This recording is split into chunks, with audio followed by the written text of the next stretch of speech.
கூட்டிட்டு போய் எங்கேயோ உடைச்சு வச்சுட்டாங்க சார். சென்னைக்கு என்ன கூட்டிட்டு போறதுக்கு பிளான் பண்ணாங்க. வீட்டுக்கு போகணும்னு நான் அழுது என்ன அடிச்சு சித்திரவதை பண்ணாங்க சார். எப்படியும் அவங்க அசந்த நேரம் நான் தப்பிச்சு ஓடி வந்துட்டேன். எங்க போறதுன்னு தெரியாம நிற்கும் போதுதான் இவங்க என்ன பார்த்தேன். அதுக்கப்புறம் இவங்க என்ன காப்பாத்தி எங்க கூட்டிட்டு வந்துட்டாங்க.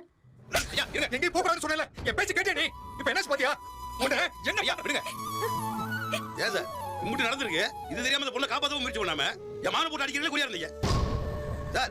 இப்போ கூட என் பசங்க 2 பேரும் அந்த பிள்ளை காப்பாற்றி கொடுத்து வந்திருக்காங்க. இல்லாட்டி இந்த பொண்ணோட நிலைமை என்ன இருக்கு?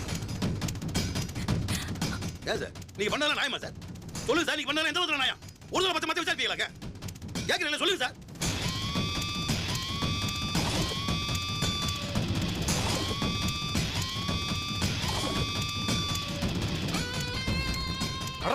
சார், இவங்க தான் சார் என்ன கட்டிட்டு போனாங்க.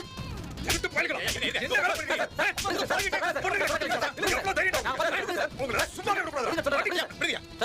அமீர் டேய், கூட படிக்கிற பொண்ணை கடத்துவீங்களா? கான்ஸ்டபிள் உள்ளத்துக்கு போடுங்க. Okay sir. அவங்களுக்கு 4 ஆடம் கட்ட. டேய் வரா வரா போடல.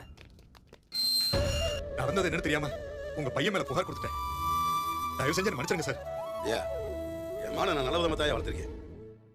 என் பையனை பத்தி உங்ககிட்ட நான் சொன்ன ஒவ்வொரு வார்த்தையும் உண்மைண்டு இப்பயாவது நீங்க புரிஞ்சுக்கிட்டா சரி. ரொம்ப நன்றி சார். நீங்க இல்லன்னா என் பொண்ணு நிலைமை என்ன இருக்கும்னு நினைச்சு கூட பார்க்க முடியலங்க சார். இனிமேல அதை மகனை விடுவீங்களா?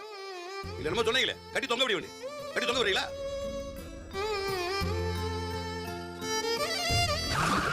இல்லங்க. மேலும் இது போன்ற வீடியோக்களை தொடர்ந்து பார்க்க மறக்காம நம்ம சேனலை சப்ஸ்கிரைப் பண்ணுங்க. கூடவே பெல் பட்டன் அழுத்துங்க. அப்போ தான் நான் போடுற ஒவ்வொரு வீடியோ உங்களுக்கு நோட்டிஃபிகேஷன் வரும். தேங்க்யூ.